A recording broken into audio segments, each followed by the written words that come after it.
سبحان اللہ سبحان اللہ سبحان اللہ وبحمدہ سبحان اللہ العظیم مولاي صلی وسلم دائما ابدا علی حبیبک خیر الخلق کلہم صلاة و سلام علیک یا رسول اللہ وعلی آلک واصحابک یا محبوب رب العالمین۔ میرے نہایت ہی واجب الاحترام بزرگ دوستوں، نوجوان ساتھیوں اور علماء کرام، سب تعریفیں حمدیں اس اللہ رب العالمین کے لیے ہیں جس کی ذات وحدہ لا شریک ہے۔ وہی زمین و آسمان کا پیدا کرنے والا ہے، وہی ساری کائنات کا خالق و مالک ہے، وہ احد ہے، صمد ہے، بے نیاز ہے۔ اللہ تبارک و تعالی نے قرآن مجید میں ارشاد فرمایا، تبارک الذی بیدہ الملک وہو علی کل شیء قدیر۔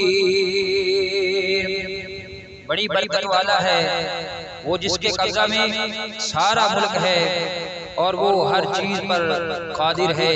29واں پارہ ہے، وہ پہلا ہے۔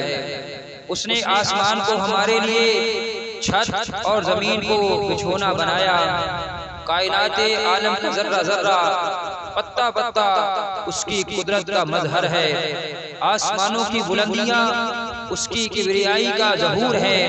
یہ میدان، یہ سبززار، یہ پھول، یہ پھل، جمادات، نباتات، حیوانات، درند پرند، یہ چاند، سورج، ستارے، یہ لیل و نہار، یہ چمنستانے ہستی کی سج دج اسی کی قدرت کے نشان ہے۔